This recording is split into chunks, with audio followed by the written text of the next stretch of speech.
శోధన అంటే ఏంది? ఇప్పుడు అమ్మగారు వచ్చి ఇప్పుడు కన్నీరు ఇస్తున్నారు. ఎందుకు కన్నీరు ఇస్తున్నారు? ఆమెకు శోధన వచ్చి. ఈ శోధన అనేది ఆమెకే కాదు, ప్రతి ఒక్కరికి ఉండదు. ఈ లోకంలో యేసు ప్రభు ఏం చేసినాడు? బాప్తిసం తీసుకుని యోహాను దగ్గర వచ్చి బాప్తిసం తీసుకున్నాడు. తీసుకున్న తర్వాత యోహాను దగ్గర వచ్చి బాప్తిసం తీసుకున్న తర్వాత యేసు ప్రభును అపవాది శోధిస్తాడు. శోధించినప్పుడు ఆయన దానికి అపవాదికులు ఇచ్చేసి తిరిగి అపవాదిని జయిస్తాడు. కాబట్టి ఇప్పుడు అమ్మగారు వస్తాను ఏడుస్తా వచ్చినప్పుడు ఆమె శోధన వచ్చింది. కాబట్టి శోధన వచ్చినప్పుడు ఏం చేయాలా? మనం దేవుని సన్నిధిలో మొరపెట్టాలా. మనం కన్నీరు కార్చేది. మన దేవుడు గొప్ప దేవుడు. ఇక్కడ ఏమంటున్నా అంటే అపోస్తుల కార్యంలో యోహాను 15లో ఏమంటాడంటే, నేను నిజమైన ద్రాక్షావళిని, నా తండ్రి వ్యవసాయకుడు. నేను ద్రాక్షావళి, మీరు కూడా ఏం చేయాలా? నాలాగా మీరు ఒక ద్రాక్ష చెట్టు అయినా మన తీగలము, మనం ఏం చేయాలా? ఆ యొక్క చెట్టుకి లోపడాలా. లోపడకపోతే ఎట్టుంటుంది? ఆ తీగ ఏమైపోతే. కాబట్టి మనం ఏం చేయాలా? దేవునికి లోపడాలి. ఇక్కడ ఏమంటున్నాడంటే, నాలో ఫలింపిన ప్రతి తీగ ఆయన తీసి పారవేస్తాడంట. ఇప్పుడు అమ్మగారు వచ్చినారు, శోధనతో వచ్చినారు. ఇప్పుడు అమ్మగారికి ఏం చేయాలా? ప్రార్థన చేసుకోవాలా. మనుషులు ఎవరు ఏం చేయలేరు. ఇప్పుడు నువ్వేం చేయలేరు, కానీ నీ కష్టాన్ని దేవుని దగ్గర చెప్పుకోవాలి. అదే ఇక్కడ ఏమంటాడు? నాలో ఫలింపిన ప్రతి తీగ ఆయన తీసి పారవేస్తాడంట. ఫలించాలంటే ఏంది? ప్రార్థన చేసుకోవాలి. అంతేకాకుండా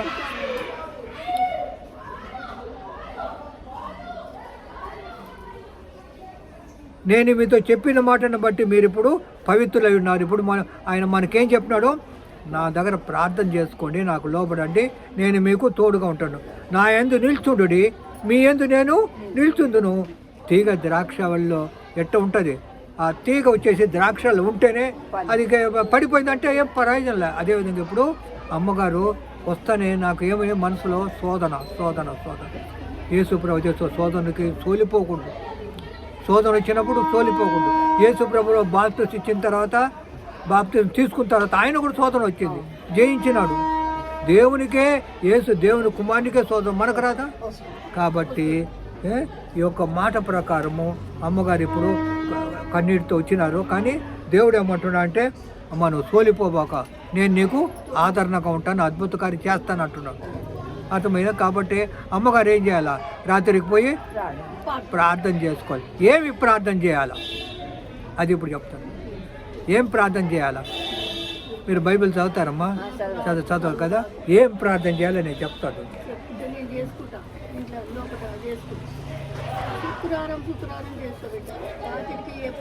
ఈ ప్రార్థన మన అందరికీ, ఈ ప్రార్థన చాలా విలువైన ప్రార్థన. కాబట్టి ఈ ప్రార్థన మనం చేసినప్పుడు దేవుడు మనకు తోడుగా నేడుకుంటాం. మొట్టమొదటి ఏం చేయాలా?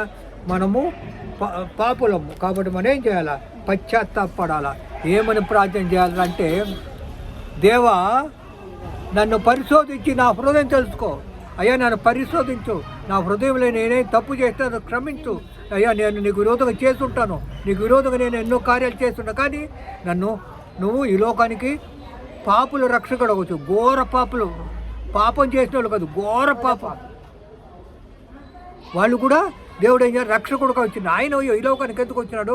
ఘోర పాపం చేయాలి. ఇప్పుడు అమ్మగారు ఉన్నారు, ఇప్పుడు నేనున్నాను, నేను కూడా పాపం చేయాలి. అందరు పాపులవే, అమ్మగారు. కానీ నేను కొంచెం దీంట్లో గ్రహించుకొని ఏంటంటే దీన్ని లోపడేదానికి నాకు హృదయాన్ని నేను నా హృదయాన్ని సమర్పించుకుంటున్నాను. ఇప్పుడు అమ్మగారు ఎందుకు ఎక్కడికి వచ్చినారు? ఆమెకు వచ్చిన ఒరి నేను దేవుని దగ్గరకు పోవాలా, ఆ సన్నిధికి పోతే దేవుడు నన్ను దీవిస్తాడు అని పరిగెత్తుకొని వచ్చింది. ఇప్పుడు ఆమె వచ్చింది, ఆమె దానికి వచ్చింది. కానీ ఆమె వచ్చింది శోధన ఎట్టుండదు. శోధన దేవునికి తెలుసు, నాకు తెలియదు. నాకేం తెలుసా? ఆమె చెప్తేనే నీకు ఎవరికి తెలుసు. ఆమె శోధన ఆమెకు తెలుసు, దేవునికి తెలుసు. కాబట్టి ఏం చేయాలి? దేవుడు అయ్యా నా శోధన నీకు తెలుసు కదా, నన్ను శోధనలో తప్పించు అని అనుకున్నప్పుడు దేవుడు ఏం చేస్తాడు? తప్పిస్తాడు. కాబట్టి శోధనకు మనం సోలిపోకూడదు. అపవాది యేసుప్రభు శోధించింది. శోధనకి ఆయనమే నువ్వు పో అని చెప్పాలా. సమాధానం చెప్పినాడు. కాబట్టి నువ్వు కూడా ఈరోజు ఇది చూడు ఇక్కడ నన్ను పరీక్షించి నా ఆలోచన తెలుసుకో. అయ్యా నన్ను పరీక్షించయ్యా, నేను ఏ స్థితిలో ఉన్నానో. అయ్యా నీకు విరోధినే, నేను పాపం చేసిన, దౌర్భాగ్యుడినే, దుష్టురాలనే. కానీ ప్రభు నువ్వు నా హృదయాన్ని పరిశీలించాయా, పరిశీలించావు. నువ్వు ఒక్కడవే దేవుడు పరిశీలి. హృదయాన్ని ఎవరు పరిశీలించలేరు, మనుషులు ఎవరు చేసుకోరు.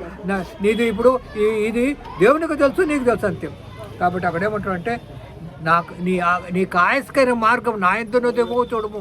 అయ్యా నీకు అయ్యా నా ఆయాస్కరం ఉండొచ్చు, నీకు విరోధంగా ఉండొచ్చు, నేను పాపం చేసిన, నేను అన్నీ నీకు తెలుసు కాబట్టి అయ్యా నన్ను క్షమించు, నిత్య మార్గంలో నన్ను నడిపించు, నీ మార్గంలో నడిపించు. నేను పాపినే, దౌర్భాగ్యనే. నువ్వు పరలోకం నుంచి యేసుప్రభు ఎందుకు వచ్చినావు? నువ్వు పాపలు రక్షకుడికి వచ్చినావు కాబట్టి నేను పాపినే. నన్ను రక్షించవా, నన్ను తప్పించవా, నన్ను ప్రాప్త. కాబట్టి దేవుడు నాకు 2006లో దేవుని ఒక్క మాట ఏం చెప్పిందంటే, నువ్వు దేవునికి లోబడి ఉంటావా అని ఒక ప్రశ్న ఒక పాస్టర్ గారు ఏం చేసినారో ప్రసంగం చేస్తూ ఉన్నారు. అయ్యా నీలో నువ్వు దేవునికి లోబడలేదయ్యా, దేవుడు చెప్తున్నాడు అని. లోబడలేదంటే ఏమని అర్థం? మానవుడిగా చూసినప్పుడే నేను తెలిసిపోయింది, దేవునికి తెలియదా? ఆ రాత్రి పోయి కన్నీరు పాటు పండుకున్న తర్వాత దేవుడు ఆ రాత్రి నాతో ఏం చెప్పినాడు, అయ్యా నువ్వు కరెక్టే, నువ్వు నా సేవకురా, నువ్వు ప్రార్థన చేసినావు, నువ్వు చేసినప్పుడు. ఇప్పుడు నేను సేవకు వచ్చేసిన కానీ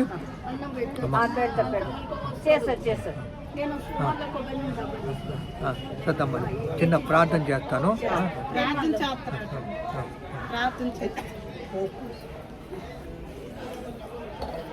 అట్లా కొంచెం ఒక్క నిమిషం కూర్చోమా.